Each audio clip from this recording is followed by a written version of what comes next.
கடவுளின் சர்க்க பூமியான கேரளாவில் உடுமலைப்பேட்டை டு மூணார் மறையூர் காந்தலூர் இடைப்பட்ட இடத்துல ரிட்டையர்மெண்ட் விழா மற்றும் பண்ணை வீடுகள் அமைக்க சிறந்த இடம் தேர்வு செய்யப்பட்டுள்ளது. விருப்பமுள்ளவர்கள் முன்பதிவு செய்து கொண்டால் முன்னுரிமை அளிக்கப்படும். தொடர்பு கொள்ள வேண்டிய எண்கள்.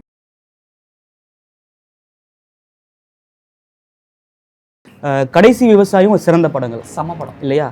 இந்த பக்கம் லவ் டுடே ஒரு சிறந்த படம், ஒரு நல்ல ஹிட்டான ஒரு படம். ஓகேங்களா? நீங்கள் வந்து காம்ப்ரமைஸ் சேர்க்க வேணாம். இப்போ லவ் டுடே ஸ்கிரிப்ட் உங்களுக்கு வருது, கடைசி விவசாயமாக ஸ்கிரிப்ட் வருதுன்னா அப்யூஸாக ஒரு கம்பெனி வந்து லவ் டுடே தான் சூஸ் பண்ணும். ஏன்னா ஆனால் ஓடிடியில் அப்படி இல்லை. நீங்கள் மினிமமாக ஒரு ப்ராஜெக்ட் நீங்கள் ஸ்கிரிப்டை அனுப்பி அது ஷூட் போகிறதுக்கே மினிமம் 1.5 years ஆகும். ஸோ நீங்கள் ஒரு ஓடிடிக்கு நீங்கள் படத்தை பிச் பண்ணணுன்னா ஃபஸ்ட்டு குவாலிட்டி வந்து நல்ல விஷுவல் குவாலிட்டியாக அந்த படத்தை நீங்கள் கொடுக்கணும். அது இம்பார்ட்டன்ட். ரெண்டாவது ஆடியோ வந்து லோக்கல் டப்பிங்கில் பண்ணிடலாம், 2.1 பண்ணலாம், அது பண்ணலாம் அப்படிலாம் கிடையாது. ஒரு நல்ல குவாலிட்டியான டப்பிங் இம்பார்ட்டன்ட். இப்போது எல்லாருமே ஸ்கிரிப்ட் அனுப்புவாங்கள்ல, அதில் வந்து பாதி ஸ்கிரிப்ட் எப்படி ரிஜெக்ட் ஆகும்னா அந்த ஸ்கிரிப்ட்லேயே ரிஜிஸ்டர்டாக நான் ரிஜிஸ்டர்டான்னு கேட்டிருப்போம். நான் ரிஜிஸ்டர்ட்னா முதல்ல ரிஜெக்ட் பண்ணுவோம். இப்போ 11 மாதிரி திரைப்படங்கள் வந்து உடனே ஓடிடி உள்ளே எடுத்துருவாங்க. ஏன்னா ஒரு நல்ல புதுசான கதையாக இருக்குன்னு உள்ளே எடுத்துருவாங்கல்ல. ஸோ த்ரில்லர் எப்போவுமே ஹாட் கேக் சேலபிள் தான். ஆனால் அது வந்து நீங்கள் பழைய ஃபார்மேட்டே நீங்கள் கொடுத்தீங்கன்னா ஒர்க் அவுட் ஆகும். ஸோ அவங்க என்ன பண்ணுவாங்கன்னா, நீ எந்த ஊர்லேருந்து வேணா எனக்கு ஒரு குவாலிட்டி நான் வச்சுருக்கேன், அந்த குவாலிட்டியில் ஸ்டேஜர் திங்ஸும் ஒன்று தான், மணி வேஸ்ட்டும் ஒன்று தான், நம்ம கொடுக்குற ப்ராடக்ட்டும் ஒன்று தான். லைக் வந்து இப்போ குட் பேட் அக்லியில் வந்து இளையராஜா சாங் யூஸ் பண்ணாங்க அப்படின்னு ஒரு இஷ்யூ வந்துச்சுல. ஸோ அந்த இஷ்யூ வரும்போது சேனல் ஓடிடி என்ன பண்ணுவாங்கன்னா, இது நாங்கள் இன்டிமிட்டிக்குள்ளே வரமாட்டோம், அது எங்கள் அக்ரிமெண்ட்டில் கிடையாது, நீங்கள் தான் ஃபேஸ் பண்ணின்னு சொல்லி ப்ரொடியூசர் பக்கம் அந்த பாலை தள்ளி விட்டுருவாங்க. இப்போது அந்த இஷ்யூ வந்து ப்ரொடியூசர் தான் ஃபேஸ் பண்ணணும். இன்றைக்கி பிஸ்டேக்குங்கிறது பிச் பைபிள், பிச் டேக் நிறைய சொல்கிறாங்க. அது வந்து ஒரு பெரிய ஃபார்மேட். இன்றைக்கி அதான் முதல் கட்டம். உங்களோட விசிட்டிங் கார்டுனா பிஸ்டேக் தான் உங்கள் விசிட்டிங் கார்டு. மற்றபடி நீங்கள் பண்ண ஒர்க்லாம் அதுக்கப்புறம் தான் வருமே. ஸோ அப்போ விஷுவலாகவும் ஆடியோவும் நீங்கள் ரொம்ப தரமாக இருந்தீங்கன்னா ஓடிடி உங்கள் படத்தை வந்து ரிஜெக்ட் பண்ணுறதுக்கான வாய்ப்பே இல்லை. அண்ட் கன்சிடர் பண்ணுவாங்க, உடனே வாங்கிக்குவாங்கன்னு சொல்ல மாட்டேன். இந்த ப்ராசஸ் நடக்கிறதுக்கே உங்களுக்கு 8 months ஆகும். நீங்கள் ஒவ்வொரு வாட்டி கதை சொல்லி ஓகே பண்ணி அப்ரூவல் ஆகி மேலிடத்துக்கு போய் நல்லா இருக்குன்னு ஓகே பண்ணி வரதுக்கே ஒரு 6 to 8 months உங்களுக்கு டைம் எடுக்கும். ஜாதியை மென்ஷன் பண்ணி சில படங்கள் வரும், அதை வந்து முதல்ல ரிஜெக்ட் பண்ணுவோம். ஏன்னா ஜாதியை வச்சு ஒரு படம் எடுக்கிறாங்க அப்படிங்கிறது, அதாவது ஏன் ஜாதி பெருசு நீங்கள்லாம் அந்த மாதிரி சில ஐடியாலஜியில் வருது இல்லையா, அது கதை படிக்கும்போது நம்மளுக்கு தெரிஞ்சிடும். இல்லை இது வந்து ஒர்க் அவுட் ஆகாது, இதை கொண்டு போய் நம்ம ஏரின் பண்ணாலும் அதில் சேனலுக்கு ப்ராப்ளம் வரும், யாராவது போராட்டம் பண்ணுவாங்க, எதாவது பண்ணுவாங்க. ஸோ அந்த மாதிரி வர கதைகளை மோஸ்ட் ரிஜெக்ட் பண்ணிடுவோம்.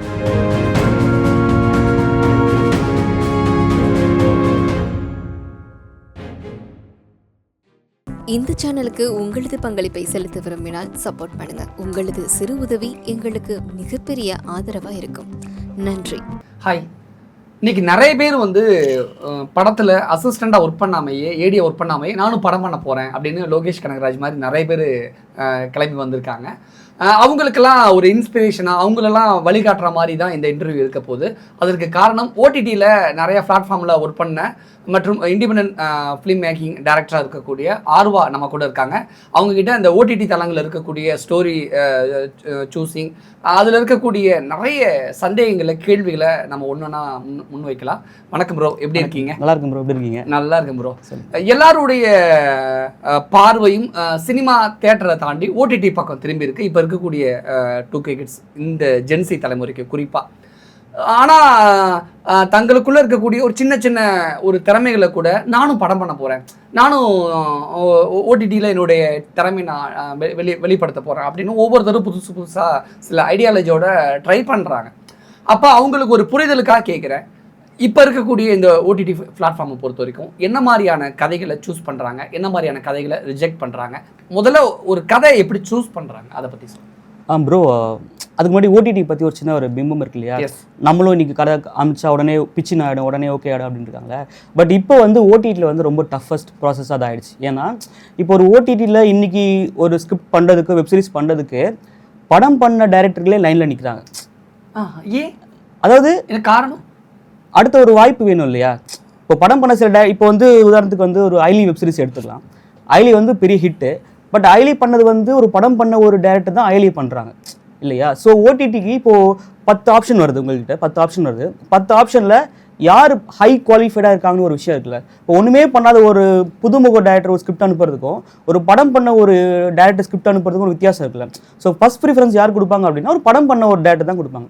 ஸோ இந்த மாதிரி படம் பண்ணவங்களே லைனில் நிற்கிறாங்க நிறைய பேர். ஒரு படம் பண்ண டேரக்டர்ஸ் 2 படம் பண்ண டேரக்டர்ஸ் ஓடிடிக்கு ஸ்கிரிப்ட் பிச் பண்ணுறதுக்கு லைனில் நிற்கிறாங்க அப்படின்னும் போது புதுமுக ஆட்கள் உடனே ஸ்கிரிப்ட் அனுப்பி உடனே ஓகேடா அப்படின்னு சொன்னீங்கன்னா அது வந்து நடக்காது. ஸோ அவங்க அனுப்பியிருப்பாங்க, வெயிட் பண்ணிட்டே இருப்பாங்கன்னா ஓடிடி நமக்கு ரெஸ்பான்ஸே பண்ணலையே, 3 மாதம் ஆச்சு 6 மாதம் ஆச்சுன்னா உங்களுக்கு ரெஸ்பான்ஸே வராது. ஏன்னா உங்களுக்கு முன்னாடி நிறைய பேர் நிற்கிறாங்க. ஸோ ஸ்கிரிப்ட் அனுப்பி உடனே ஓகே ஆடுன்றது வந்து அந்த மித்தே வேண்டாம். ஸோ அது ஒன்று. இன்னொன்று ஸ்கிரிப்ட் அனுப்புகிறோம் அப்படின்னா இப்போ வந்து ஓடிடிக்குன்னு ஒரு ஃபார்மேட் ஒன்று இருக்குது. இந்த மாதிரி ஸ்கிரிப்ட் வேணும், இந்த மாதிரி ஸ்கிரிப்ட் வேணும்னு சொல்லிட்டு இப்போ நம்ம எல்லா சேனல்லையும் அனுப்ப முடியாது. இப்போ ஓடிடிக்கு ஒரு ரெக்யூர்மெண்ட் இருக்கும். லைக் வந்து எனக்கு வந்து ஒரு ஹாஸ்பிட்டல் சம்மந்தமான ஒரு கதை வேணும், இல்லை ஒரு போலீஸ் ஸ்டேஷன் சம்மந்தமான ஒரு கதை வேணும் அப்படின்னு ஓடிடி ஒரு ரெக்யூர்மெண்ட் வச்சுருப்பாங்க. அந்த ரெக்யூர்மெண்ட்குள்ளே ஃபிட்டின் வர கதைகள் மட்டும்தான் அந்த பீரியடில் எடுப்பாங்க. ஸோ நீங்கள் வந்து என்ன கதை யார் சூஸ் பண்ணுறா, என்ன எப்போ தேவைப்படுதுன்னு நீங்கள் தெரிஞ்சு அப்போ நீங்கள் பிச் பண்ணிங்கன்னா உங்களோட கதைகள் அப்ரூவல் ஆகிறதுக்கு நிறைய வாய்ப்புகள் இருக்குது. இப்போ எனக்கு வந்து நான் ஒரு ஓடிடி வச்சுருக்கேன், ஒரு ஓடிடியில் ஒர்க் பண்ணும்போது ஒரு ஹாஸ்பிட்டல் சம்மந்தமான கதை வேணும்னும் போது நீங்கள் வந்து ஒரு கோர்ட் ரூம் ட்ராமா கொண்டு வந்தீங்கன்னா நான் செலக்ட் பண்ண மாட்டேன். ஏன் காரணம்? இப்போ எனக்கு தேவை ஒரு வந்து ஹாஸ்பிட்டல் ஜானரில் ஒரு கதை வேணும் ஹாஸ்பிட்டலுக்குள்ள. ஏன்னா எனக்கு ஸ்பான்சர் வந்து ஹாஸ்பிட்டல் பிராண்ட் ஃபேஸ் பண்ணவங்களா இருப்பாங்க. ஸோ எனக்கு ஹாஸ்பிட்டலுக்குள்ளே நடக்கிற கதை, டாக்டர்ஸ் வச்சு நடக்கிற கதையாக இருந்தால் நான் மார்க்கெட்டிங் பண்ணி ஈஸியாக ஒரு ப்ராடக்ட் சேல் பண்ணுவேன். நான் ஒரு பிளானோகிராம் வச்சிருப்பேன்ல, அப்போ எனக்கு ஹாஸ்பிட்டல் கதைகள் தான் வேணும். ஆனால் நீங்கள் வந்து எனக்கு கோர்ட் ரூம் ட்ராமா அனுப்புறீங்க, ஒரு வந்து லவ் ஸ்கிரிப்ட் அனுப்புறீங்க, ஒரு த்ரில்லர் அனுப்புறீங்கன்னா எனக்கு இல்லை இப்போதைக்கு வேணாம்னு சொல்லி ஆடியன்ஸ் அப்படி தானே எதிர்பார்ப்பாங்க. இல்லை எங்க ஆடியன்ஸ் எக்ஸ்பெக்ட் பண்ணுறதை ஓடிடி கொடுக்கறது கிடையாதுல்ல. ஓகே. இப்போ லைக் வந்து இப்போ ஹார்ட் பீட் அப்படின்னு ஒரு ஸ்கிரிப்டும் இருக்கும். ஒரு ஹாஸ்பிட்டல் நடக்கிற ஒரு கதை தான். போலீஸ்னு ஒரு பார்த்துருப்பீங்க, ஒரு போலீஸ் ஸ்டேஷனுக்குள்ள நடக்கிற கதை தான். இது வந்து ஆடியன்ஸ் கேட்டு நீங்கள் கொடுக்கறது கிடையாது. நாங்கள் செலக்ட் பண்ணி, நாங்கள் அப்ரூவல் பண்ணி, நாங்கள் ஒர்க் பண்ணி கொடுக்குற, நாங்கள் மீன்ஸ் ஓடிடி பிளாட்ஃபார்ம்ஸ். ஸோ இவங்க செலக்ட் பண்ணி அப்ரூவல் பண்ணி வர கதை தான் நீங்கள் பார்க்குறீங்க. எனக்கு இது வேணும்னு நீங்கள் கேட்கறது கிடையாது. இப்போது சமீபத்தில் 10 சீரிஸ் வந்து ஒரு ஓடிடி பிளாட்ஃபார்மில் வருது. டெய்லர்லாம் நீங்கள் பார்த்துருப்பீங்க. அந்த 10மே ஆடியன்ஸ் கேட்டது கிடையாது. கம்பெனி கேட்டு கம்பெனி அப்ரூவல் பண்ணி கம்பெனி ஒர்க் பண்ண ஸ்கிரிப்ட் தான் இது. இப்போ எனக்கு என்ன டவுட்னா, இப்போ ஹாஸ்பிட்டல் ஹார்ட் பீட் ஒரு வெப் சீரிஸ் வருது அப்படின்னா நீங்கள் ஸ்பான்சர் ஈஸியாக வாங்கிடுவீங்க. போலீஸ் ஸ்டோரிக்கெல்லாம் யாரு ஸ்பான்சர் எப்படி கிடைக்கும்? இல்லை இது வந்து லைக் வந்து போலீஸ் ஸ்பான்சர் கிடையாது. இப்போ கம்பெனி ஒரு ஜானர் எதிர்பார்ப்பாங்கல்ல. ஓகே. இப்போ வந்து இங்க வந்து பிக் பாஸ்ல வந்து இங்க இன்னைக்கு ஒரு பிக் பாஸ் சும்மா ஷோ எடுத்துக்கோம். அதுல இன்னைக்கு ஒரு ஒரு ஒரு போட்டி நடத்துறாங்கன்னா அந்த போட்டி ஹிந்தியில வந்து தான் இருக்கும், ஆல்ரெடி இங்கிலீஷ்ல வந்து தான் இருக்கும். ஸோ அங்கேருந்து இங்கே டவுன் பண்ணி இங்கேருந்து இங்கே கொண்டு வருவாங்கல்ல. இந்த போலீஸ் கான்செப்ட் கூட முன்னாடி ஹிந்தி ஓடிடியில் வந்து ஹிட் அடிச்சு தான் இருக்கும், அதுக்கு முன்னாடி இன்னொரு லாங்குவேஜ் ஹிட் அடிச்சு தான் இருக்கும். ஸோ அதை தமிழுக்கு கொண்டு வரும்போது இந்த இந்த இந்த மாதிரி கான்செப்ட் அங்கே ஹிட் அடிச்சிருக்கு, ஸோ தமிழுக்கு பண்ணுங்கன்னு சொல்லி நமக்கு ஒரு இன்ஸ்ட்ரக்ஷன் வரும். ஸோ அதை பேஸ் பண்ணி தான் கொண்டு வருவாங்க இங்கே. ஸோ அப்படி தான் இங்கே வந்து ஒரு விஷயம் நடக்கும். ஓகே. முதல் கட்டமா என்ன மாதிரி கதைகளை சூஸ் பண்ணுவீங்க? இப்போ சொல்லிட்டீங்க, என்ன மாதிரி கதைகளை ரிஜெக்ட் பண்ணுவீங்க? உங்களோட நீடோட பொறுத்து தானா? அது நீடு தானா? ஆமாம். அதான் இப்போ நான் வந்து இப்போ எனக்கு வந்து ஒரு ஸ்கூல் பேஸ்ட் ஒரு கதை வேணும், ஒரு காலேஜ் பேஸ்ட் கதை வேணும், எனக்கு ரெக்யூர்மெண்ட் இருக்குன்னா பாஸ் முடிவு பண்றதா இந்த மாதிரியான இன்ஸ்ட்ரக்ஷன்? பாஸ் மேலிடம் அவங்க சொல்றது தான்.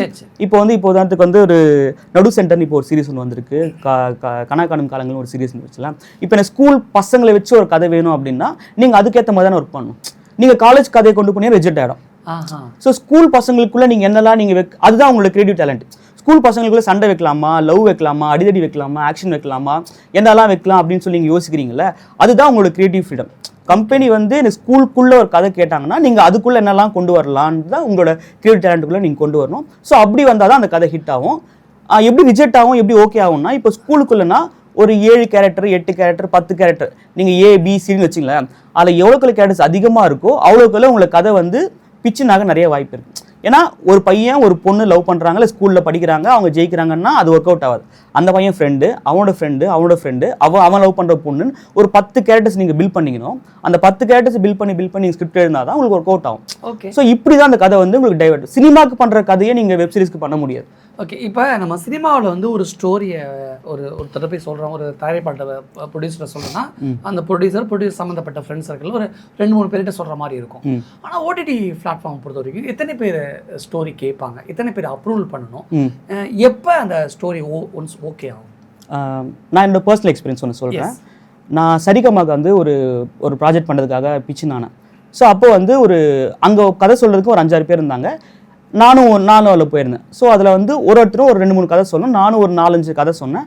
அதில் அவங்க ஒரு கதை பிக் பண்ணாங்க. ஸோ அந்த சூஸ் பண்ணது வந்து இருக்கிற டீம்லேயே இப்போ ஒரு 4th கேட்டகரின்னு வச்சுங்களேன், 1 2 3 4ன்னு வச்சுக்கோம். அதில் 4th கேட்டகரியில் இருக்கவங்க கதை கேட்டாங்க, ஓகே நல்லா இருக்குது அப்படின்னு சொல்லிட்டு ப்ரொசீட் பண்ணுறாங்க. இந்த கதையை அவங்க ஒரு சில கரெக்ஷன் சொல்லி நமக்கு வந்து மாற்றி கொண்டு வாங்கன்னு சொல்லுவாங்க. நம்ம ஒரு 1 week 10 days டைம் எடுத்து அந்த கதையை அவங்க சொன்ன கரெக்ஷன்லாம் பண்ணிவிட்டு அந்த கதையை போய் சொல்லும்போது அவங்க என்ன பண்ணுவாங்க, 3rd கேட்டகரிக்கு அனுப்புவாங்க. அவங்களுக்கு அவங்க இருக்க மேலே ஒரு டீம் ஒருத்தவங்க இருப்பாங்க, அவங்க கேட்பாங்க. அவங்க சில ஒரு டீமா ஒருத்தர், சரி, அதாவது கம்பெனியை பொறுத்து மாறும். இப்போ சரிகமாலக்குமே ஒருத்தர் 2 பேர். இதை நீங்க வேற பெரிய ஓடிடி போகும்போது ஒரு டீமா இருப்பாங்க. அந்த ஃபர்ஸ்ட் கேட்டகரி ஒரு டீம், செகண்ட் கேட்டகரி ஒரு டீம், தேர்ட் கேட்டகரி ஒரு டீம், ஃபோர்த் ஒரு டீம் இருப்பாங்க. ஒவ்வொரு டீம்ல ஒரு 4-5 பேர் இருப்பாங்க. 4-5 பேர் இருப்பாங்க, 3 பேர் இருப்பாங்க, 2 பேர் இருப்பாங்க. கிரியேட்டிவ் பர்சன்ஸ் மைண்டை பொறுத்து. ஸோ அவங்க அந்த கதை கேட்டு இல்லை இதெல்லாம் மிஸ்டேக்காக இருக்குன்னு சொல்லி அவங்க ஒரு கரெக்ஷன் சொல்லி அனுப்புவாங்க. அதை நம்ம ரெடி பண்ணிட்டு வரும்போது செகண்ட் கேடருக்கு போவோம். செகண்ட் கேடரில் சின்ன கரெக்ஷன்ஸ் இருக்கும். இப்போ இதெல்லாம் முடிச்சதுக்கப்புறம் நான் வந்து லாஸ்ட்டாக வந்து மெயின் இப்போ சரிகமல பார்த்தீங்கன்னா விஜயலட்சுமி மேம் கிட்ட ஃபைனலாக என் கதை போகுது. அவங்க கதைக்கு நல்லா இருக்கா அருவா, இல்லை இந்த கரெக்ஷன்லாம் கொஞ்சம் பண்ணிக்கலாம்னு சொல்லி அவங்க அப்ரூவல் பண்ணி அனுப்புறாங்கன்னா இந்த ப்ராசஸ் நடக்கிறதுக்கே உங்களுக்கு 8 months ஆகிடும். நீங்கள் ஒவ்வொரு வாட்டி கதை சொல்லி ஓகே பண்ணி அப்ரூவல் ஆகி மேலிடத்துக்கு போய் நல்லா இருக்குன்னு ஓகே பண்ணி வரதுக்கே ஒரு 6 to 8 months உங்களுக்கு டைம் எடுக்கும். ஏன்னா அவங்க சொல்ல கரெக்ஷன் நம்ம எடுக்கணும், அதை மாற்றணும், அதை சேஞ்ச் பண்ணி நம்ம கொண்டு வரதுக்கே இந்த டைம் ஆகும் வச்சுங்களா. இது வந்து ஃபஸ்ட்டு ஸ்டெப்பு தான். இப்போ அவங்க சொன்ன ஸ்கிரிப்டை ஓகே பண்ணதுக்கப்புறம் அந்த ஸ்கிரிப்டுக்கு ப்ரொடக்ஷன் டீம்லேருந்து ஒருத்தர் வருவார். அவங்க அந்த ஸ்கிரிப்டில் வந்து இங்கே வந்து மார்க்கெட்டிங் எங்கெல்லாம் கொண்டு வரலாம், இந்த மார்க்கெட்டிங் எங்கெல்லாம் நம்ம ஐடியா பண்ணலான்னு சொல்லிட்டு அவங்க ஒரு டீம் கூட டிஸ்கஷன் இருக்கும். ஸோ மார்க்கெட்டிங்கில் ஒர்க் பண்ணுறவங்க என்ன மாதிரி கேமரா போகலாம், என்ன மாதிரி பண்ணலான்னு சொல்லிட்டு, இல்லை எனக்கு வந்து ஹீரோ வந்து ஆட்டோ ஓட்டோனா வேணாம், ஒரு வந்து ஜுவல்லரி ஷாப்பில் ஒர்க் பண்ணுறோன்னா வச்சா நான் அந்த பிராண்ட் நான் வாங்கிடுவேன், இல்லை ஹீரோ வந்து ஒரு ஹோட்டலில் ஒர்க் பண்ணுறோன்னா வச்சா நான் ஹோட்டல் நேமை காட்டி நான் பிராண்ட் வாங்கிக்குவேன்னு சொல்லி ஸோ அவங்க ஐடியாஸ் இன்புட்ஸ்லாம் கொடுப்பாங்க. ஸோ இப்போ நான் வச்சிருக்க ஹீரோவை மாற்றி நான் ஒரு ஜுவல்லரி ஷாப் ஒர்க் பண்ண வச்சா சீன்ஸ் நான் மாற்றணும். ஸோ அதுக்கு ஒரு 1 month டைம் எடுக்கும். இதெல்லாம் டைம் எடுத்து மாற்றி அது ஸ்கிரிப்ட் பண்ணி அனுப்பணும். அது ஒரு 2 மாதம் எடுக்கும். ப்ளஸ் அந்த இப்போ இதை முடிச்சதுக்கப்புறம் யார் ஹீரோ ஹீரோயின் சாய்ஸஸ்னு ஒன்று போகணும்.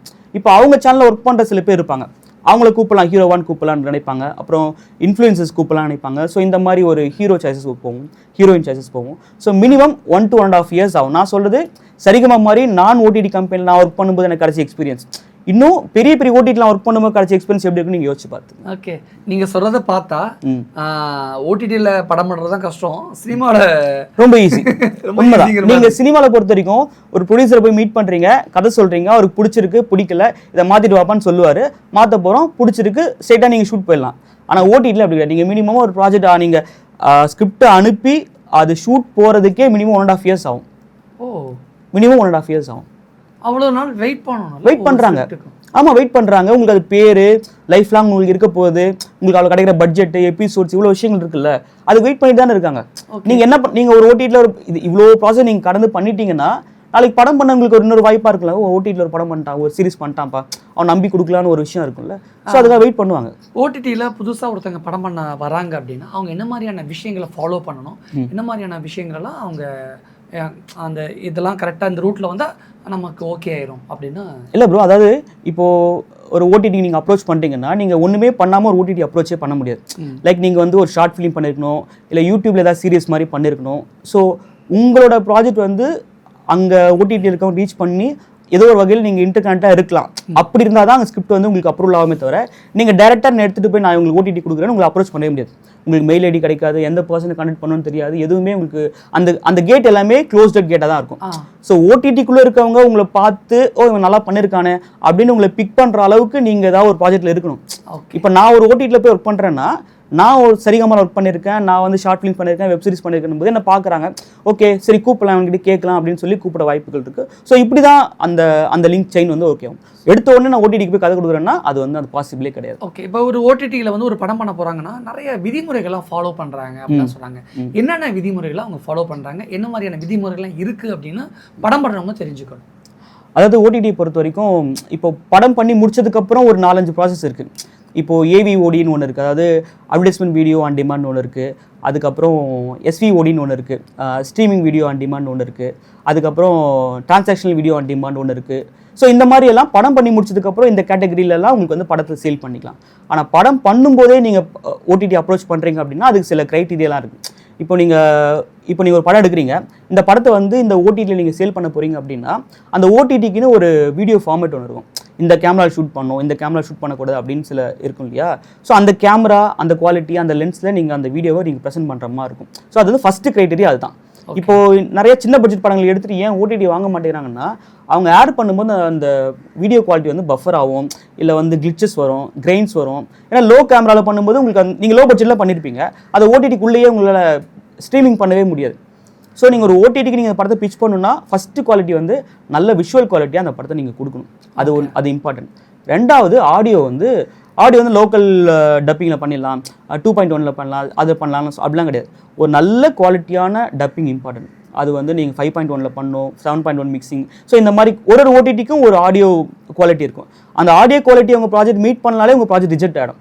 ஸோ ஃபஸ்ட்டு வந்து visual quality, second audio quality, அதுக்கப்புறம் தான் மற்ற எல்லாமே உங்களுக்கு ப்ரொசீட் ஆகும். இது 2 மட்டும் இம்பார்ட்டன்ட் நீங்கள் வச்சுக்கணும். நீங்கள் லோ பட்ஜெட்டில் 30 லட்சத்தில் படம் பண்ணால் கூடவே அதில் 20 லட்சத்தில் நீங்கள் கேமராக்கே நீங்கள் ஸ்பெண்ட் பண்ணுற மாதிரி இருந்தால் மட்டும்தான் உங்கள் ப்ராஜெக்ட் அவுட்புட் நல்லா வரும். ஓகே.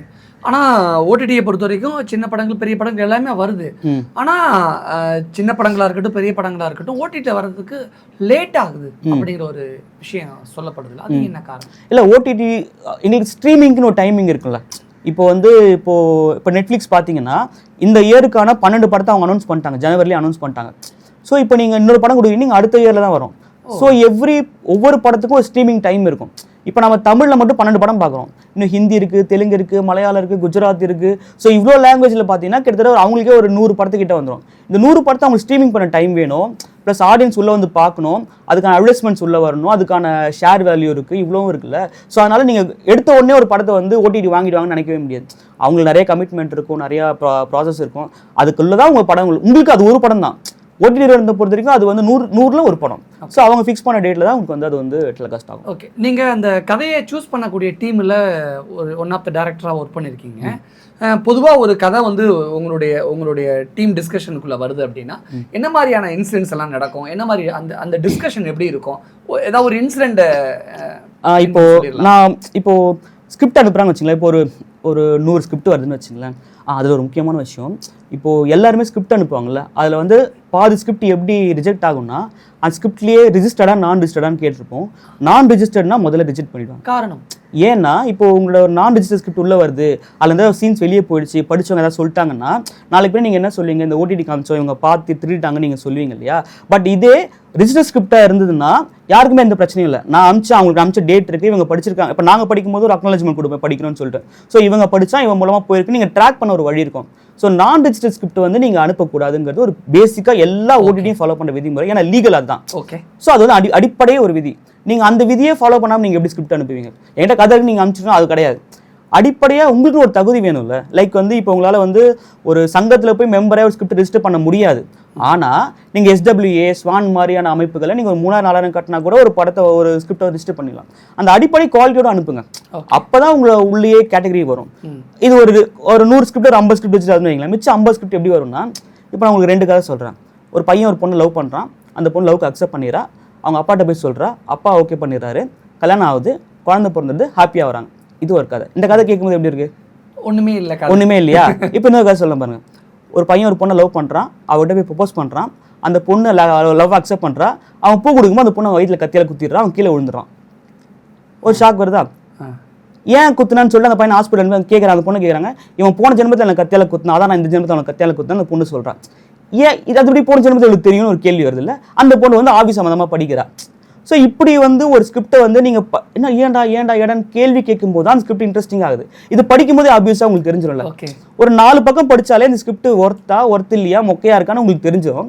ஸோ இந்த மாதிரி இன்சிடென்ட்ஸ் நீங்கள் எவ்வளோக்கு உள்ள வைக்கிறீங்களோ கதை இன்ட்ரெஸ்டிங்காக போயிடும். நீங்கள் அந்த ஸ்டோரியை செலக்ட் பண்ணக்கூடிய டீமில் ஒர்க் பண்ணியிருக்கீங்க, பர்டிகுலரா ஒரு நடந்திருக்கும்ல, இந்த ஸ்கிரிப்டை நாங்க ரிஜெக்ட் பண்ணிட்டோம் அப்படின்னு அதுக்கு ஒரு காரணங்கள் இருக்குல்ல, அப்படி நடந்த இன்சிடென்ட்டை சொல்ல முடியும்? இருக்கு. அதாவது சொல்லாமான்னு தெரியல. சரி, அதாவது இந்த ஜாதியை மென்ஷன் பண்ணி சில படங்கள் வருது இல்லைங்களா, அது வந்து சில படங்கள் குவாலிட்டியில் பயங்கரமாக இருக்கும், சில படங்கள் குவாலிட்டியில் கொஞ்சம் கம்மியாக இருக்குல்ல. ஜாதியை மென்ஷன் பண்ணி சில படங்கள் வரும், அதை வந்து முதல்ல ரிஜெக்ட் பண்ணுவோம். ஏன்னா ஜாதியை வச்சு ஒரு படம் எடுக்கிறாங்க அப்படிங்கிறது, அதாவது ஏன் ஜாதி பெருசு நீங்கள்லாம் அந்த மாதிரி சில ஐடியாலஜியில் வருது இல்லையா, அது கதை படிக்கும்போது நம்மளுக்கு தெரிஞ்சிடும். இல்லை இது வந்து ஒர்க் அவுட் ஆகாது, இது கொண்டு போய் நம்ம ஏரின் பண்ணாலும் அதில் சேனலுக்கு ப்ராப்ளம் வரும், யாராவது போராட்டம் பண்ணுவாங்க, எதாவது பண்ணுவாங்க. ஸோ அந்த மாதிரி வர கதைகளை மோஸ்ட் ரிஜெக்ட் பண்ணிவிடுவோம். அதுக்கப்புறம் வந்து இந்த தலைவர்களோட பயோபிக்னு சொல்லிட்டு சில வரும். இப்போ உதாரணத்துக்கு வந்து இப்போது ராக்கெட் டிரைவர்னு ஒன்று வந்துச்சு. அது வந்து அப்துல் கலாம் வந்து டிரைவராக பிறந்தா என்ன ஆகுன்ற ஒரு கதையாக ஒன்று வந்துச்சு.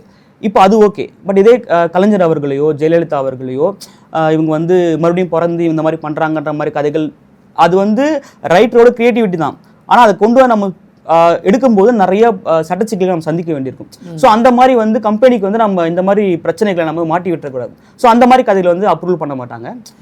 மோஸ்ட்லி இந்த த்ரில்லர்ஸ் வந்து ஒரு 90% 80% வந்து அப்ரூவல் ஆகிடும். த்ரில்லர் கதைகள் அதுக்கப்புறம் புதுசான லவ் கதைகள், ஒரு ஃபேண்டசி கதைகள், இந்த மாதிரி யாருக்கும் பிரச்சனை இல்லாத கதைகளாக இருந்தால் ஈஸியாக அப்ரூவல் ஆகும். ஓகே, பொதுவாக அந்த சினிமா அப்படின்னா ஒரு கிரியேட்டிவிட்டியான ஒரு பிளாட்ஃபார்ம்.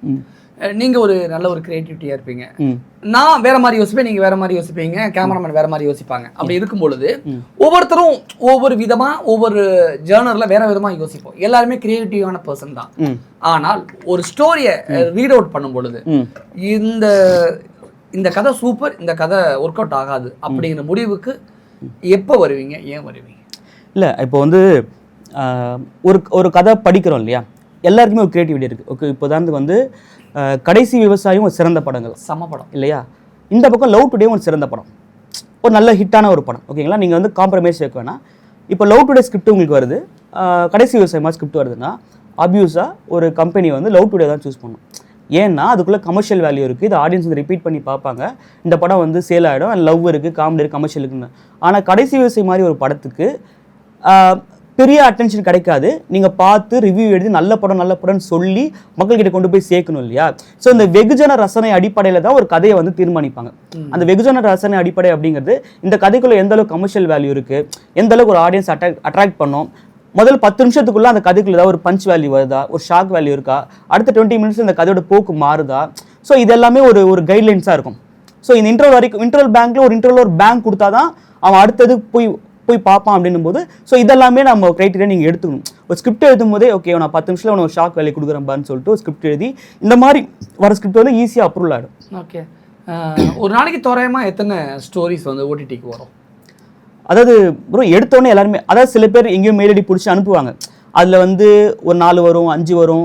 இப்போ நீங்கள் அனௌன்ஸ் பண்ணீங்கன்னா 100-150 கூட வர வாய்ப்புகள் இருக்கு அந்த மாதிரிலாம். ஸோ அதை நம்ம எப்படி ஃபில்டர் பண்ணுறோங்கிறதா மேட்ரு. இது வந்து நான் டிஜிட்டல் ஸ்கிரிப்ட்னா ஒரு கேட்டகரியிலும் போயிடும். அதுக்கப்புறம் இந்த ஸ்கிரிப்டோட ஜானர் ஃபில்டர் பண்ணுவோம், அந்த கதை எப்படி இருக்குது, சுவாரஸ்யமாக இருக்குது அப்படிங்கிற விஷயம் ஜட்ஜ் பண்ணுவோம். நம்மளோட ரெக்யூர்மெண்ட் என்னன்னு நம்ம ஒன்று எதிர்பார்ப்போம் இல்லையா? ஸோ இதுலேருந்து அந்த கதை அப்படியே ஃபில்டர் ஒரு ப்ராசஸ் போகும். நான் சென்னை வந்த நோக்கமே சினிமாவில் படம் டைரக்ட் பண்ணணும் அப்படின்னால தான் வந்தேன். ஒரு கட்டத்துக்கு அப்புறம் சினிமா விட்டு வெளியில் வந்துட்டேன், இப்போ மீடியாவில் இருக்கேன். அந்த உதவி இயக்குநர்கள் சார்பாக அதை கேட்குறேன். இப்போ நான் ஒரு ஓடிடிக்கு ஒரு கதை பண்ண போகிறேன், ஒரு கதையை நான் ஓடிடிக்கு அனுப்பிச்சிட்டேன். இந்த கதை செலக்ட் பண்ணிட்டோம், ரிஜெக்ட் பண்ணிட்டோம் அப்படிங்கிறத எத்தனை நாளில் எங்களுக்கு ரிப்ளை பண்ணுவேன்? ஆக்சுவலாக இது வந்து டைரக்ட் ஓடிடி வந்து நீங்கள் அனுப்ப முடியாது. இப்போது ஒரு ஓடிடிக்கு ஒரு ப்ரொடக்ஷன் ஹவுஸ் தான் பண்ணுவாங்க. லைக் வந்து இப்போ வந்து சோனியில் வந்து ஏவிஎம் வந்து தமிழ் ராக்கர்ஸ் ஒன்று பண்ணாங்கன்னு வச்சுங்க. இப்போது ஓடிடிக்கும் ஏவிஎம்க்கும் ஒரு கான்ட்ராக்ட் இருக்கும். எங்களுக்கு வந்து இந்த மாதிரி ஜானரில் ஒரு கதை வேணும் அப்படின்னா ஏவிஎம் ஒரு அனௌன்ஸ்மெண்ட் கொடுப்பாங்க, இந்த மாதிரி நாங்கள் ஓடிடிக்கு பிச் பண்ண போகிறோம், இந்த மாதிரி கதைகள் இருந்தால் நீங்கள் அனுப்புங்கன்னு ஏவிஎம்லேருந்து ஒரு ஆட் கொடுப்பாங்க. ஸோ நீங்கள் பார்த்துட்டு ஏவிஎம் தான் நீங்கள் அப்ளை பண்ணுமே தவிர சோனிக்கோ யாருக்கும் நீங்கள் அப்ளை பண்ண முடியாது. உங்களுக்கு அந்த அந்த அந்த அந்த இது கொடுக்க மாட்டாங்க, உங்களுக்கு அந்த அப்ரூவல் கொடுக்க மாட்டாங்க. ஸோ ப்ரொடக்ஷன் ஹவுஸ்க்கு நீங்கள் ஃபாலோ பண்ணிகிட்டே இருக்கணும். இப்போ நீங்கள் புதுசாக படம் பண்ணக்கூடிய நீங்கள் சொன்ன மாதிரி உதவி இயக்குனர்னா நீங்கள் ஏவிஎம் மாதிரியோ இல்லை விஜயவாகினி மாதிரியோ இல்லை மில்லியன் ஆர்ட்ஸ் மாதிரியோ இந்த மாதிரி ப்ரொடக்ஷன் கம்பெனிஸை நீங்கள் அப்ரோச் பண்ணிட்டே, ஸ்டோன் பெஞ்ச் மாதிரியோ கம்பெனிஸ் நீங்கள் அப்ரோச் பண்ணிட்டே இருந்தீங்கன்னா அவங்க மூலமாக உங்களுக்கு கதை பிச் ஆகும். ஸோ அப்போ தான் வந்து நீங்கள் வந்து ஸ்கிரிப்ட் அனுப்ப முடியும். நீங்கள் டேரெக்டாக ஓடிடிக்கு அனுப்பவே முடியாது. ஒன்று இன்னொன்று அவங்க ரெக்யூர்மெண்ட் ஒன்று இருக்கும். எனக்கு வந்து ஒரு சயின்ஸ் ஃபிக்ஷனாக ஒன்று வேணும், ஃபியூச்சர் பேஸ் பண்ணி ஒன்று வேணும், இல்லை வந்து ஆவிகள் பேஸ் பண்ணி ஒன்று வேணும், அவங்க கேட்பாங்கல்ல. அந்த ஜானருக்குள்ளே தான் நீங்கள் ஸ்கிரிப்ட் அனுப்ப முடியுமே தவிர நீங்களாக ஒரு ஸ்கிரிப்ட் எழுதி அனுப்புனீங்கன்னா அது வந்து ஒர்க் அவுட் ஆகாது. ஸோ இது வந்து பேசிக் தான். இந்த நாலேஜ் இல்லாமல் தான் இப்போ ஏவிஎம் கதை கேட்குறாங்கன்னா உடனே 10 கதை அனுப்புறாங்களா, அப்படி பண்ணக்கூடாது. அவங்களோட ரெக்யூர்மெண்ட் என்ன, அதுக்கு நமக்கு ஃபிட் ஆகிறோமா அப்படிங்கிறத பார்த்து நீங்கள் அனுப்பிச்சிங்கன்னா உங்கள் கதை செலக்ட் ஆக நிறைய வாய்ப்புகள் இருக்குது. நான் ஒரு விஷயம் கேள்விப்பட்டேன், ஓடிடியை பொறுத்த வரைக்குமே க்ரைம் ரிலேட்டடாக, த்ரில்லர் ரிலேட்டடாக, பேய் படங்கள்லாம் அப்ரூவல் பண்ண மாட்டாங்க, ரிஜெக்ட் பண்ணிடுவாங்க அப்படிலாம் சொல்கிறாங்களே, உண்மையா? அதாவது எப்படின்னா ப்ரோ, இப்போது ஒரு த்ரில்லர் நம்ம ஒரு த்ரில்லர் எடுத்துக்கோமே, ரெகுலராக கொலை நடக்குது, ஹீரோ கண்டுபிடிக்க போகிறான். அந்த ஹீரோவுக்கு ஒரு வியாதி கண்டிப்பாக இருக்கும். ஒன்று அவருக்கு வந்து மயக்கம் போடுற வியாதியாக இருக்கலாம், இருட்டை பார்த்து பயப்படுற வியாதியாக இருக்கலாம், இந்த மாதிரி ஒன்று இருக்கலாம். அதுக்கப்புறம் அந்த கொலை யார் பண்ணாங்கன்னு கண்டுபிடிக்கிறது தான் இதோட பேசிக் ஃபார்ம். இந்த மாதிரி நம்ம நிறைய பார்த்துட்டோமா. ஸோ இதே மாதிரி இந்த மாதிரி கதைகளே நீங்கள் ஒரு ஓடிடிலையும் 30 கதை 50 கதையாவது இருக்கும். நீங்கள் திருப்பி இதே அனுப்பிச்சிங்கன்னா உங்களுக்கு போர் அடிக்கும். பட் இதுலேயே நீங்கள் தான் டிஃப்ரெண்ட்டாக பண்ணுறீங்க, புதுசாக ஒன்று அட்டம் பண்ணுறீங்கன்னா அதை கன்சிடர் பண்ண நிறைய வாய்ப்புகள் இருக்குது. ஸோ ஓடிடிக்கும் த்ரில்லர் வந்து பயங்கர தேவைப்படுற ஜானர் தான், கண்டிப்பாக ஹிட் அடிக்கிற ஜானர் தான். இப்போ 11 மாதிரி திரைப்படங்கள் வந்து உடனே ஓடிடி உள்ளே எடுத்துருவாங்க, ஏன்னா ஒரு நல்ல புதுசான கதையாக இருக்குன்னு உள்ளே எடுத்துருவாங்கல்ல. ஸோ த்ரில்லர் எப்போவுமே ஹாட் கேக் சேலபிள் தான். ஆனால் அது வந்து நீங்கள் பழைய ஃபார்மேட்டே நீங்கள் கொடுத்தீங்கன்னா ஒர்க் அவுட் ஆகாது. கொஞ்சம் ஏதாவது புதுசாக மாற்றி ஹீரோக்கு ஒரு வியாதி இருக்கு, இப்போ போர் தொழில் புதுசாக ஒன்று இருக்கும்ல, அந்த மாதிரி புதுசாக கொடுத்தீங்கன்னா உள்ள பிச்சுனாக நிறைய வாய்ப்புகள். ஓகே, பொதுவாக ஓடிடிக்கு ஒரு ஸ்டோரி அனுப்பக்கூடிய ஒரு டேரக்டர் தெரிஞ்சுக்கக்கூடிய அல்லது அவர் மிஸ் பண்ணக்கூடிய விஷயங்கள், அவர் லேர்ன் பண்ணக்கூடிய விஷயங்கள் அப்படின்னா என்னென்னு சொல்லிட முடியும்? ஆமாம், இப்போ யாருமே எடுத்தோன்னே ஓடிடிக்குன்னு பண்ண போகிறது கிடையாது. படத்துக்கு பண்ணி அது ஓடிடி கொடுப்பேன்னு யோசிப்பீங்க இல்லையா? இங்கே என்ன பண்ணுவாங்கன்னா, ஒரு அசிஸ்டன்ட் வா நம்ம ஒரு 50 லட்சம் படம் பண்ணலாம், 40 லட்சம் படம் பண்ணலாம் அப்படின்னு சொல்லிட்டு முதல்ல போவாங்கல்ல. அவங்க பண்ணக்கூடிய முதல் வேலையை கேமராமேன் ஒருத்தர் ஹைட் பண்ணுவாங்க. கேமராமேன் சொல்லுவாங்க, அவருக்கு ஒரு வாய்ப்பு வேணும் சார். நம்ம இப்போ ரெட் கேமரா எடுத்தீங்கன்னா அதில் ஒரு 7-8 வெரைட்டி இருக்குல்ல. அவன் என்ன பண்ணுவான்னா, அவனுக்கு தேவைப்படுற வாய்ப்புக்காக என்ன பண்ணுவான், ஒரு இருக்கிற லோ ப்ரொஃபைல் ஒரு ரெட் கேமரா 4000 ரூபாய்க்கு உங்களுக்கு கிடைக்கும், 5000 ரூபாய்க்கு கிடைக்கும், 15000த்துக்கும் கிடைக்கும். ஸோ இருக்கிற ரொம்ப லோ குவாலிட்டியான ஒரு கேமராவை எடுத்து அதில் ஷூட் பண்ணி நீங்கள் எடுத்து முடிச்சிருவீங்க. அது வந்து படத்துக்கு ஓகே. ஆனால் நீங்கள் ஓடிடிக்கு பிச் பண்ணும்போது அந்த குவாலிட்டி அடி வாங்கும். நல்ல ஹை குவாலிட்டி 4K ரெசல்யூஷனில் நீங்கள் நல்ல குவாலிட்டியாக நீங்கள் கொடுத்தீங்கன்னா தான் அவங்க ஸ்ட்ரீமிங் பண்ணும்போது அந்த குவாலிட்டி பஃபர் ஆகாமலோ கிளிச் வராமலோ இருக்கும். ஸோ நீங்கள் முதல் படம் பண்ணும்போது ஓடிடியும் நீங்கள் மைண்டில் வச்சுக்கிட்டு நல்ல விஷுவல் குவாலிட்டியாக ஒரு படம் கொடுக்கணும் அப்படின்னு சொல்லிட்டு நல்ல கேமரா பார்த்தா ஓடிடியை விட சினிமா தேட்டரில் ஓடக்கூடிய படத்தோட அவுட்டை விட ஓடிடிக்கு இன்னும் கூடுதலான கூடுதலான குவாலிட்டி தேவைப்படும். இப்போ நீங்க ஒரு 50 லட்சம் படம் எடுத்து நீங்க தேட்டரில் ரிலீஸ் பண்ணிடலாம். நார்மலாக இன்னைக்கு எடுத்து நாளைக்கு பண்ணி நீங்க பண்ணிடலாம். ஆனால் அது நீங்க ஓடிடியில் பண்ண முடியாது. நீங்க ஓடிடியில் ஸ்ட்ரீம் ஆகிற படங்களோட குவாலிட்டியை பாருங்க, ரொம்ப ஹை ப்ரொஃபஷனலாக இருக்கும் இல்லைங்களா? இப்போ ஒரு நெட்ஃப்ளிக்ஸ் மாதிரி ஒரு ஓடிடின்னு வச்சுங்களேன், கிட்டத்தட்ட ஒரு 70-80 கண்ட்ரீஸில் அது வந்து ஏர் ஆகுதுன்னா, ஒரு அமெரிக்காவில் இருக்கவங்க பார்க்கணும், அவன் வந்து ஸ்ட்ரேஞ்சர் திங்ஸையும் பார்த்துருப்பான், மணி ஹேஸ்ட்டும் பார்த்துருப்பான், அவன் உங்கள் ப்ராடக்ட்டையும் பார்க்க போகிறான்ல, அவனுக்கு ஏன்டா இவ்வளோ மொக்கையாக கொடுத்துட்டான்னு ஒரு கேள்வி வரக்கூடாதுல்ல. ஸோ நெட்ஃப்ளிக்ஸோட கிரெடிபிலிட்டி அதை பாதிக்கும். ஸோ அவங்க என்ன பண்ணுவாங்கன்னா, நீ எந்த ஊர்லேருந்து வேணா எனக்கு ஒரு குவாலிட்டி நான் வச்சுருக்கேன், அந்த குவாலிட்டியில் ஸ்ட்ரேஞ்சர் திங்ஸும் ஒன்று தான், மணி ஹேஸ்ட்டும் ஒன்று தான், நம்ம கொடுக்குற ப்ராடக்ட்டும் ஒன்று தான். அதனால தான் அவங்க ஸ்டீஃபன் மாதிரி ஒரு படத்தை இப்போ ஸ்ட்ரீமிங் பண்ணுறாங்க. அந்த படம் சின்ன பட்ஜெட் எடுக்கப்பட்ட ஒரு படம், பட் விஷுவலாக அவ்வளோ நல்ல குவாலிட்டியாக இருக்கும், ஆடியோவும் சூப்பராக இருக்கும். ஸோ விஷுவல் ஆடியோ ரெண்டுத்தில் நீங்கள் ரொம்ப காம்ப்ரமைஸ் பண்ணிக்காமல் நல்ல சூப்பரான கொடுத்தீங்கன்னா படத்துலையும் நல்லா போகும். உங்களுக்கு ஓடிடிக்கு வரும்போது ஓகே நல்லா இருக்குப்பான்னு வாங்கிறதுக்கான முதல் கட்ட அப்ரூவலே உங்களுக்கு ஈஸியாக நடந்துடும். அதுதான் ஃபஸ்ட்டு. ஓடிடிக்கு படம் பண்ண வரக்கூடிய இயக்குநர்களுக்கும் தயாரிப்பாளர்களுக்கும் நீங்கள் சொல்லக்கூடிய டிப்ஸ். ஓடிடியில் வந்து நீங்கள் சைன் பண்ணும்போது ஒரு 18 கிளாஸஸ் வந்து உங்களுக்கு கொடுப்பாங்க, ஒரு இதுன்னு சொல்லிட்டு. அதில் வந்து முக்கியமானது வந்து இந்த வாரண்டி அண்ட் இன்டிமிடிட்டி அப்படின்னு ஒன்று சொல்லுவாங்க. அதாவது வாரண்டி அப்படின்னா, இந்த படம் வந்து எந்த படத்துலையும் காப்பி அடிக்கல, இந்த கதை எங்கேயும் காப்பி அடிக்கப்பட்ட கதை கிடையாது, இது வந்து ஒரிஜினலான கதை, எங்களோட கதை அப்படின்னு சொல்லிட்டு நீங்கள் வாரண்டின்னு சொல்லிட்டு ஒரு கிளாஸ் ஒன்று இருக்கும். நீங்கள் அந்த கிளாஸ் எல்லாம் ஃபில் பண்ணணும், டைரக்டரும் சரி ப்ரொடியூசரும் சரி ஃபில் பண்ணணும். இப்போ இந்த கதையில் ஒரு பிரச்சனை வருதுன்னு வச்சுங்க, லைக் வந்து அன்னபூர்ணி மாதிரி ஒரு படம் எடுத்துக்குவோம். அதில் வந்து ஒரு கேஸ் ஃபைல் பண்ணுறாங்க, இந்த இந்து மதத்துக்கு எதிராக இருக்குன்னு சொல்லிட்டு. அப்போ அந்த படத்தை வந்து ரிமூவ் பண்ணுறாங்க. ஸோ அதுக்கு அடுத்த கிளாஸில் என்ன வரும்னா டின்னு சொல்லுவாங்க, அதாவது டேக் டவுன் அண்ட் டெர்மினேட் அப்படின்னு சொல்லுவாங்க. இப்போ இந்த மாதிரி கேஸ் வந்துச்சுன்னா அந்த படத்தை வந்து டெர்மினேட் பண்ணுவாங்க. டெர்மினேட் பண்ணால் நீங்கள் என்ன பேமெண்ட் பேசுகிறீங்களோ அந்த பேமெண்ட் உங்களுக்கு வராது. ஸோ இந்த கிளாஸ்லேயே வந்து நீங்கள் அக்ரிமெண்ட் அந்த வாரண்டி கொடுக்கும் போதே இதெல்லாம் ஒரிஜினலான கதைன்னு சொல்லி நீங்கள் கொடுத்துட்டதுக்கப்புறம் இதெல்லாம் நீங்கள் கரெக்டாக நீங்கள் மென்ஷன் பண்ணணும். கதை திருடல, கதை வந்து ஒரிஜினலான கதை, ஸோ இந்த எங்கேயும் பாதிக்கப்படாத கதை இது வந்து அப்படின்னு சொல்லி நீங்கள் ஒரு அந்த வாரண்டி கொடுக்கறது தான் ஃபஸ்ட்டு தயாரிப்பாளருக்கும் ரைட்டருக்கும் டைரக்டருக்கும் மிக முக்கியமான ஒரு கன்சர்னாக இருக்கணும் ஃபஸ்ட்டு. ஓகேங்களா? அடுத்தது அந்த இன்டிமிட்டி வருதுன்னா அதை வந்து ஓடிடி பிளாட்ஃபார்ம்ஸ் வந்து அதை வந்து ப்ரொசீட் பண்ண மாட்டாங்க, தயாரிப்பாளர் தான் அதை ஹேண்டில் பண்ணும். லைக் வந்து இப்போ குட் பேட் அக்லியில் வந்து இளையராஜா சாங் யூஸ் பண்ணாங்க அப்படின்னு ஒரு இஷ்யூ வந்துச்சுல்ல.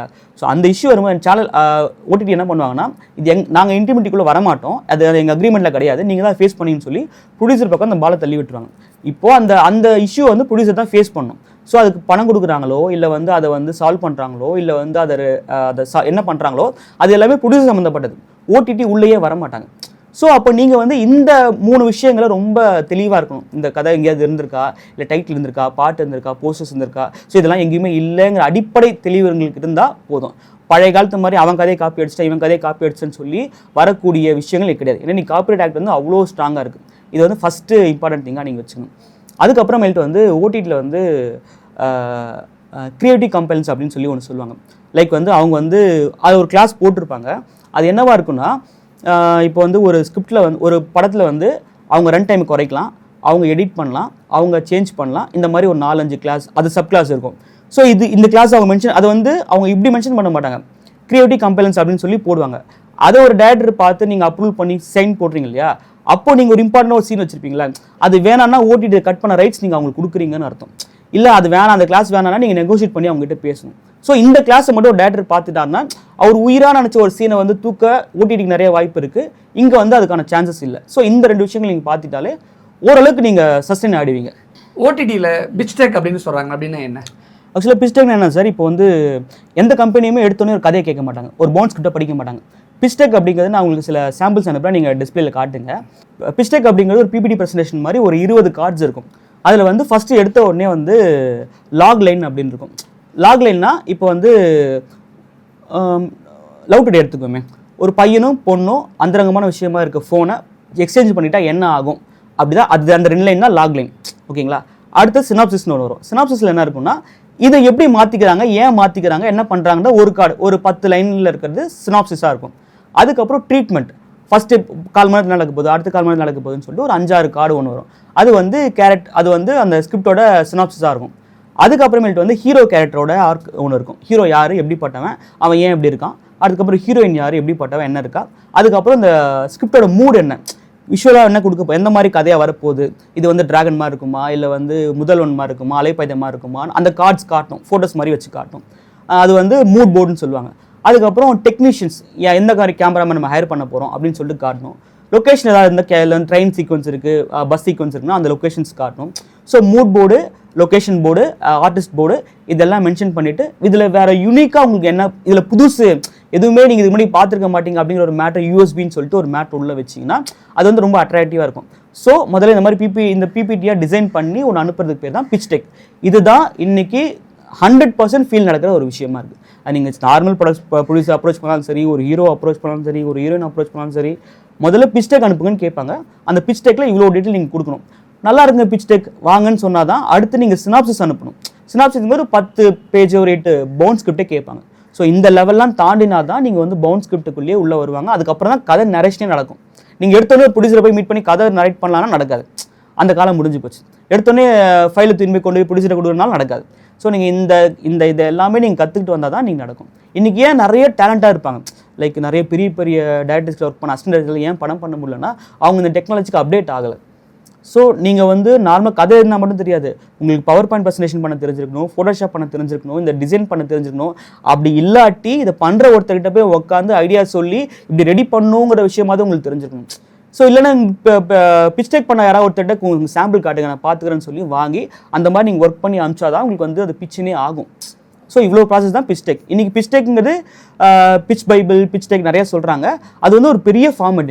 இன்றைக்கி அதான் முதல் கட்டம். உங்களோட விசிட்டிங் கார்டுனா பிட்ச்டெக் தான் உங்கள் விசிட்டிங் கார்டு. மற்றபடி நீங்கள் பண்ண ஒர்க்லாம் அதுக்கப்புறம் தான் வருமே. விஷுவல் குவாலிட்டின்னு சொன்னீங்களா, புதுமுக இயக்குனர்கள் அது எப்படி புரிஞ்சுக்கணும், அது எப்படி இருக்கும் விஷுவல் குவாலிட்டிங்கிறது? லைக் வந்து இப்போது ஒவ்வொரு கேமராவுக்கும் ஒரு ஏஸ்தட்டிக் சென்ஸ் இருக்கும். இப்போ வந்து நீங்கள் ஒரு 2000 ரூபாய்க்கு ஹையர் பண்ணுற கேமராவுக்கு ஒரு குவாலிட்டி இருக்கும், 5000 ரூபாய்க்கு ஹையர் பண்ணுற கேமராவுக்கு ஒன்று இருக்கும், 10,000க்கு ஹையர் பண்ணுற கேமராவுக்கு ஒரு குவாலிட்டி இருக்கும். இது கேமரா குவாலிட்டி. அடுத்து லென்ஸ் வந்து சின்ன சின்ன லென்ஸ்லேருந்து இருக்குது. லென்ஸ் வந்து உங்களுக்கு 1000 ரூபாயிலேருந்து கிடைக்கும், 5000 ரூபாய் வரைக்கும், 500 ரூபாய் வரைக்கும் உங்களுக்கு லென்ஸ் குவாலிட்டி இருக்குது. ஸோ நீங்கள் லென்ஸை பற்றி கொஞ்சமாக ஸ்டடி பண்ணணும். 50 mm போட்டால் என்ன வரும், 85 என்ன வரும், 100 mm என்ன வரும். ஸோ இந்த குவாலிட்டி நீங்கள் தெரிஞ்சுக்கணும். ப்ளஸ் அதை வந்து டெப்த் ஆஃப் ஃபீல்ட், போக்குன்னு ஒன்று சொல்லுவாங்க, பேக்ரவுண்டை பிளர் பண்ணி காட்டக்கூடிய ஒரு விஷயம். ஸோ நீங்கள் அப்படி காட்டும் போது நீங்கள் எங்கே லைட் பண்ணணுன்னு இருக்குது, சப்ஜெக்ட் லைட்டிங் என்ன இருக்குது, பேக்ரவுண்ட் லைட்டிங் என்ன இருக்குது, ஃபோக்கஸ் லைட்டிங் என்ன இருக்குது, சரௌண்ட் லைட் என்ன இருக்குன்ற விஷயம்லாம் இருக்குல்ல. ஸோ இதை வந்து நீங்கள் நிறைய படங்கள் பார்க்கும்போது உங்களுக்கு தெரிஞ்சால் கூட நீங்கள் ப்ராக்டிக்கலாக ஒர்க் பண்ணும்போது தான் அதோட கிரவுண்ட் ரியாலிட்டி உங்களுக்கு தெரியும். ஸோ ஒரு ஃப்ரேமை பார்க்கும்போது என்னடா இப்படி எரியுது நம்ம ஃபேஸ் பண்ணோம் பார்த்தீங்களா, இல்லை ஒன்றுமே எல்லாம் வச்சுருக்க நம்ம பேசுகிறோம்ல. ஸோ அந்த மாதிரி விஷயங்கள் எல்லாமே விஷுவல் சென்ஸில் வரும். ஸோ இந்த கேமரா, இந்த லென்ஸை பற்றின அடிப்படை அறிவோ இல்லை கொஞ்சம் புரிதல் உங்களுக்கு இருந்தாலே நீங்கள் நல்ல ஒரு விஷுவல் சென்ஸை நீங்கள் கொடுத்துடலாம். ஸோ அதுதான் வந்து அடிப்படைங்க. பொதுவாக ஓடிடியில் நான் படம் பண்ணணும் அப்படின்னா பவுண்டட் ஸ்கிரிப்ட் அனுப்புவோம், அது செலக்ட் பண்ணுவாங்க, அப்படி தான் இருக்கும். ஆனால் இப்போ நான் ஒரு மூவி, நான் சொந்தமாக ஒரு படம் எடுத்துட்டேன், அந்த படத்தை நான் ஓடிடியில் சேல் பண்ணணும் அப்படின்னா அதோட ப்ராசஸ் எப்படி நடக்கும் ப்ரோ? இப்போ நிறைய பேர் அப்படி ட்ரை பண்ணுறாங்க, நிறைய படங்கள் அப்படி வருது. அதான் முதல் வந்து நீங்கள் ஒரு படம் எடுக்கிறீங்க அப்படின்னும் போது கண்டிப்பாக ஓடிடி கொடுப்பீங்கன்னும் போது ஓடிடிக்குன்னு சில க்ரைட்டீரியா இருக்கும். இந்த கேமரா வேணும், இந்த லென்ஸ் வேணும், இந்த விஷுவல் குவாலிட்டி வேணும்னு ஒரு க்ரைட்டீரியா இருக்குல்ல. ஸோ முதல்ல அது தெரிஞ்சுங்க. நீங்கள் அவங்க வெப்சைட்டுக்குள்ளே போனாலே போட்டிருப்பாங்க என்ன கேமரா யூஸ் பண்ணலாம், என்ன கேமரா யூஸ் பண்ணக்கூடாதுன்னு ஒரு க்ரைட்டீரியா போட்டிருப்பாங்க. அதை தெரிஞ்சுங்க. கேமராமேன்ட்ட காட்டுங்க, நம்ம இந்த லாக் ஃபார்மேட்டில் எடுக்கணும், இந்த இதில் மாற்றணும் அப்படின்னு சொல்லி ஒரு ஃபார்மேட் இருக்கும். அதை கேமராமேன்ட்ட சொன்னால் அவர் அதை புரிஞ்சுக்குவார். அதுக்கேற்ற மாதிரி ஃபஸ்ட்டு ஸ்டெப் ப்ரொசீட் பண்ணுங்கள். ரெண்டாவது வந்து ஆடியோலையும் அந்த 5.1 7.1 மிக்சிங் இருக்குது. அவங்க சொல்கிற அந்த சில ஆப்ஷன்ஸ்லாம் இருக்குது, பாலி இதில் இருக்குது, மோனோவில் இருக்குது, இந்த மாதிரி குவாலிட்டிலாம் இருக்குது. ஸோ இதெல்லாம் செக் பண்ணி எடுக்கிறதுக்குன்னு ஒரு ப்ராசஸ் ஒன்று இருக்கும். ஸோ அதையும் நீங்கள் அதுவும் அதில் மென்ஷன் பண்ணியிருப்பாங்க. ஸோ இது எடுத்ததுக்கப்புறம் இதை வந்து நீங்கள் உங்கள் ப்ராடக்ட்டை வந்து ஒரு செல்ஃபோனில் போடணும். உங்கள் செல்ஃபோனில் போட்டு ஒரு ஹெட்செட்டில் லோக்கல் ஹெட்செட்டில் போட்டு கேளுங்க. ஒரு பக்கம் கேட்கும், ஒரு பக்கம் கேட்காது. ஒன்று மோனோ சவுண்டாக இருக்கும், ஒன்று பாலி சவுண்டாக இருக்கும். ஸோ இந்த மாதிரி சவுண்டை அட்ஜஸ்ட் பண்ணி லோக்கல் ஹெட்செட்டில் கேட்குற முதல் குவாலிட்டி தான் ஃபஸ்ட்டு ப்ரிஃபரன்ஸ். ஏன்னா பார்க்குறவங்கள 80% ஃபோனில் பார்க்குறவங்க தான். ஸோ அந்த சவுண்டை வந்து அட்ஜஸ்ட் பண்ணுற டெக்னாலஜி நீங்கள் தெரிஞ்சுக்கணும். அந்த வேவரிங், இந்த அட்ஜஸ்ட்மெண்ட் வந்து எல்லா ஃபோன்லையும் ஒர்க் ஆகுதா? இப்போ நீங்கள் வந்து ஒரு விவோ ஃபோன் வச்சுருக்கலாம், ஒரு சாம்சங் வச்சுருக்கலாம். இந்த மாதிரி எல்லா ஃபோன்லையும் போட்டு நீங்கள் ஃபஸ்ட்டு ஆடியோ குவாலிட்டி செக் பண்ணுங்கள். இந்த ஆடியோ குவாலிட்டிலாம் செக் பண்ணி கேட்டதுக்கப்புறம் ஓகே உங்களுக்கே ஒரு சாட்டிஸ்ஃபைட் வந்ததுக்கப்புறம் அதான் நீங்கள் பிச்சின் பண்ணணும். ஸோ அப்போ விஷுவலாகவும் ஆடியோவும் நீங்கள் ரொம்ப தரமாக இருந்தீங்கன்னா ஓடிடி உங்கள் படத்தை வந்து ரிஜெக்ட் பண்ணுறதுக்கான வாய்ப்பே இல்லை. அண்ட் கன்சிடர் பண்ணுவாங்க, உடனே வாங்கிக்குவாங்கன்னு சொல்ல மாட்டேன். நல்லா இருக்கே, கன்சிடர் பண்ணலாம், அடுத்த கேட்டகரியில் வைக்கலாம், அடுத்த பிச்சினில் வைக்கலாம்னு சொல்லி நிறைய வாய்ப்புகள் உங்களுக்கு இருக்குது. ஓடிடியை பொறுத்த வரைக்கும் மேக்ஸிமம் எல்லாமே கார்ப்பரேட்டாக தான் இருக்கிறாங்க. ஆனால் நம்ம ஊர்லேயும் சில ஓடிடி பிளாட்ஃபார்ம்லாம் இருக்குது. கொஞ்சம் குவாலிட்டிஸ் கொஞ்சம் கம்மியாக இருந்தால் கூட அவங்க அக்செப்ட் பண்ணிக்கிறாங்க. அப்போ குவாலிட்டிலே டிஃப்ரெண்ட் ஆகுதுல்ல, அந்த ஓடிடியில் இப்படிப்பட்ட குவாலிட்டிஸ் இருக்கும்.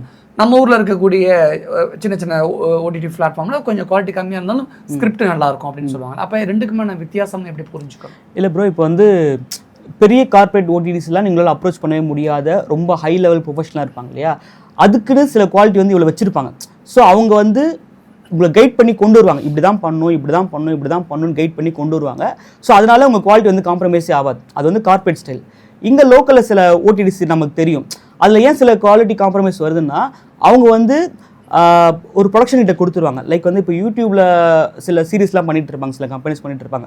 அவங்க அப்படியே ஓடிடிக்கு வரும்போது அவங்கள பிலீவ் பண்ணி இவன் ஆல்ரெடி யூடியூப்பில் பண்ணியிருக்காங்க, இவங்க கிட்ட ஒன்று கொடுக்கலான்னு சொல்லிட்டு ஒரு பட்ஜெட்டை வந்து ஃபர்ஸ்ட் காப்பி பேஸில் கொடுத்துருவாங்க.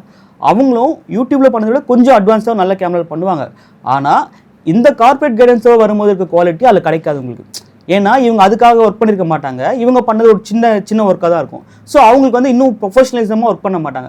இந்த கம்பெனிக்கும் என்னென்னா, இவ்வளோ பட்ஜெட்டில் எனக்கு ஒன்று வேணும், அது வந்து அவங்களுக்கு காம்படிட் பண்ண முடியலனா கூட ஒரு 7 எபிசோட் கொடுத்துருங்க, 8 எபிசோட் கொடுத்துருங்க, ஓகேன்னு சொல்லி காம்ப்ரமைஸ். இப்போ சமீபத்தோட 3 எபிசோட் நீங்கள் பார்த்துருப்பீங்க. ஏன் குவாலிட்டி டிஃபர் ஆகுதுன்னா அதுதான், உங்களுக்கு ஒரு கைடன்ஸோ உங்களை வந்து கரெக்டாக புஷ்ஷின் பண்ணக்கூடிய ஆட்களும் அங்கே இருக்க மாட்டாங்க. நீங்களே ஒன்று பண்ணி கொடுங்கன்னும் போது ஓகே பண்ணி கொடுத்துட்டாங்க, அதை நம்ம தூக்கி போட முடியாது, இல்லை வந்து அதில் பெருசாக கரெக்ஷன் பண்ண முடியாது, நம்ம பட்ஜெட் இவ்வளோ தான் கம்மியாக இருக்குன்னும் போது நீங்கள் வந்து காம்ப்ரமைஸ் பண்ணி அதை டெலகாஸ்ட் பண்ணி தான் ஆவீங்க. அதை நீங்கள் பார்த்துருப்பீங்க, லோக்கலாகவே நிறைய பார்த்துருப்பீங்க. ஸோ இதுதான் டிஃப்ரென்ஸ். உங்களை ஒரு கைட் பண்ணுறதுக்கும் கைட்லாம் நம்மளே ஒன்று பண்ணி கொண்டு போய் கொடுக்கறதுக்கும் அதான் டிஃப்ரென்ஸ். நன்றி. தேங்க்யூ.